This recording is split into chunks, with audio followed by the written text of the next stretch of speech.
appreciate the World Bank's support in rebuilding our country after the devastating earthquake of 2015.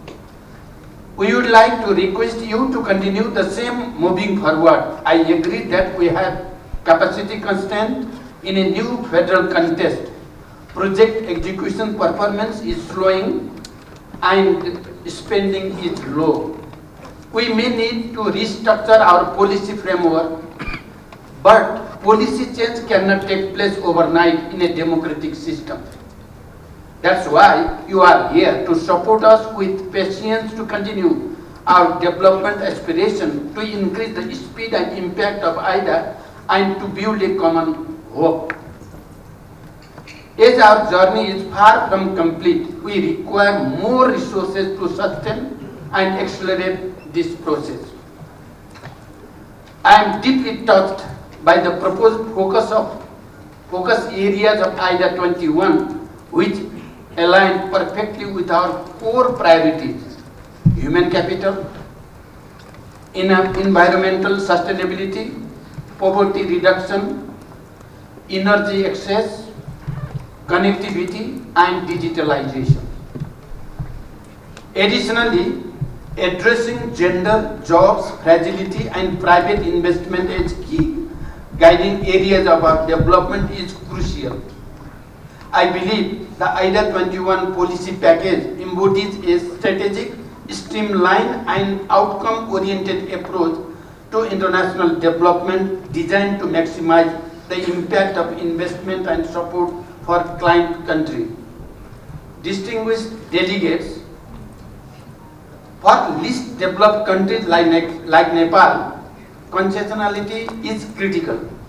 We are vulnerable to multiple crises, and there is a genuine risk that our hard-won development gains could be reversed. Climate change impacts have further increased our vulnerability.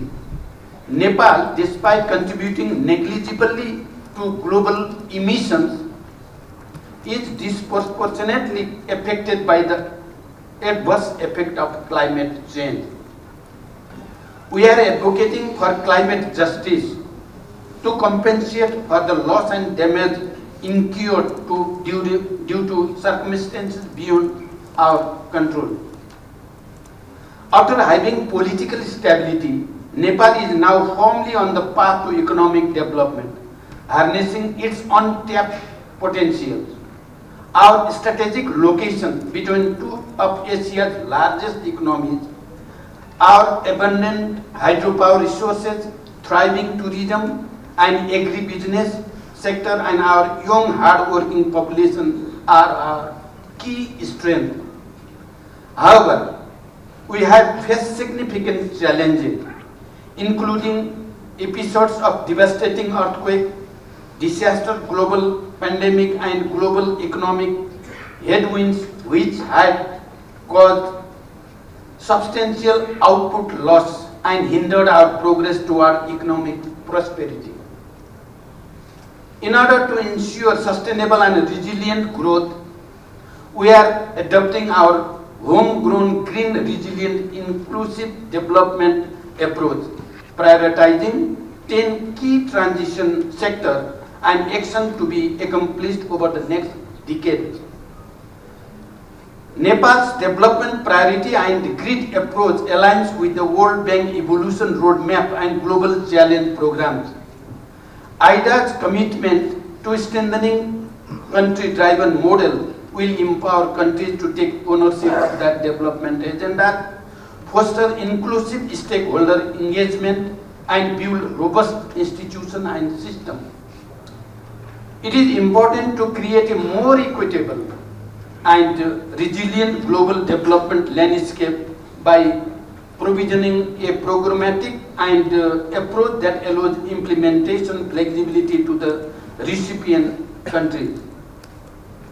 Realizing this fact, we wish to closely work with IDA and other stakeholders to streamline this approach in the IDA 21 cycle.